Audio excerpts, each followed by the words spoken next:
This episode of Ghost Maps was recorded on Audio-Technica mics. Ghost Maps. Entry 14. Johor Bahru, Malaysia. Farah sheepishly circles the coffee shop in Woodlands several times, trying her very best not to make eye contact with me at first. She seems to be mumbling to herself, and from her reserved demeanor, my guess is that she's just not used to talking to strangers.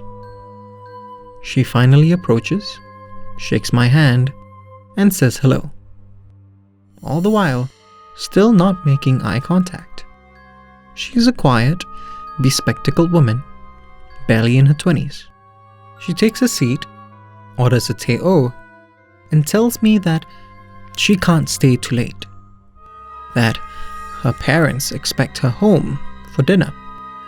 I reassure her that that's fine, then ask why exactly she decided to meet up with me.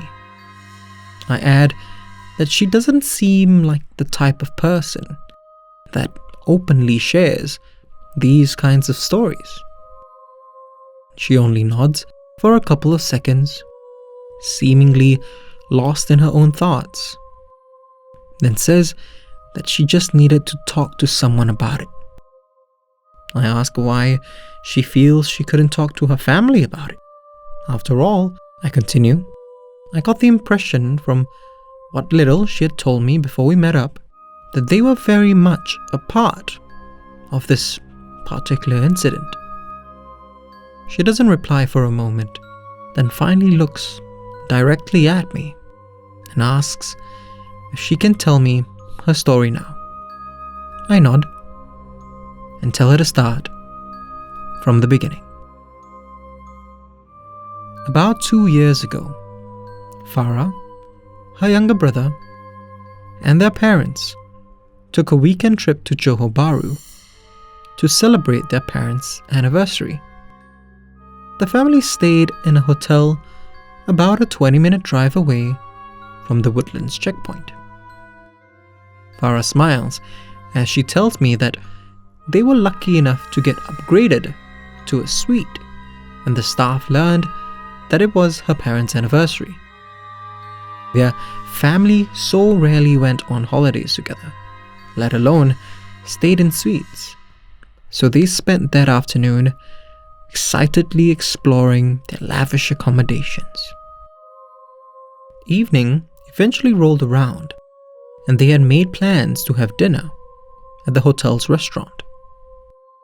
Before heading out, her father went to the bedroom to pray while the rest of them watched TV in the living room. Farah couldn't hear him at first, which seemed normal. Her father, like her, was very soft-spoken. After a while, though, she noticed that his prayers got louder and louder. Soon, he came out of the room, but seemed troubled.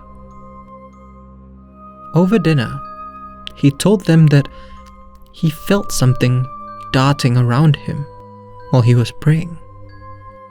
He couldn't see what it was, which was why he raised his voice, hoping that this would get whatever it was to leave him alone.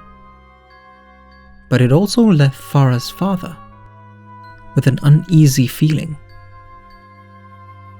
That night, the whole family fell asleep, sharing the same bed. In the middle of the night, however, at around 3 a.m., Farah woke up to find her mother sleeping on the floor. At first, she thought that her mum didn't have enough space on the bed, so she offered to sleep on the couch in the living room instead.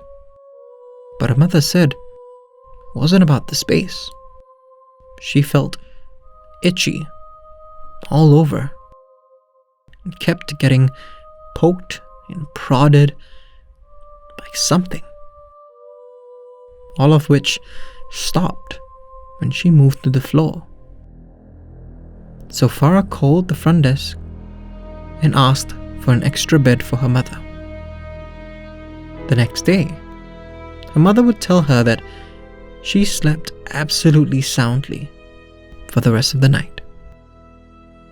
Farah, on the other hand, woke up again at around 5 in the morning to the sound of someone very loudly stirring, a metal spoon rhythmically hitting a ceramic cup. She had assumed it was either her mother or father, but when Farah looked around, she saw that everyone else was asleep. The noise stopped suddenly. Farah looked out of the room and then saw a shadow pacing angrily about. The shadow seemed to stop a little after Farah noticed it. She didn't know how, but she was absolutely certain that it was glaring at her. After another moment, the shadow turned its attention away from Farah, headed back to the kitchen, where the stirring continued again, louder and louder than before. Terrified, Farah covered her face with the blanket, shaking beneath the covers. The stirring lasted for about 5 minutes, then stopped suddenly. Farah could only stop shaking and fall back asleep only about half an hour later.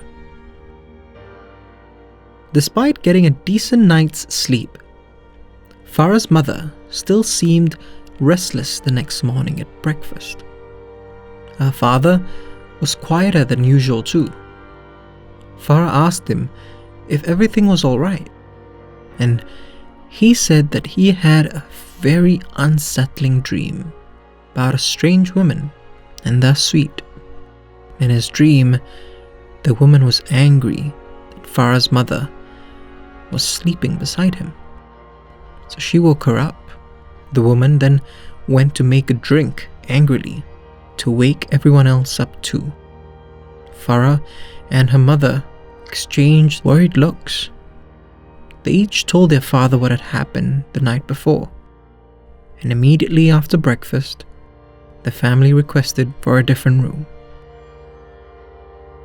Farah tells me that the rest of their weekend was peaceful. But when they came back to Singapore, no one in her family wanted to talk about what had happened.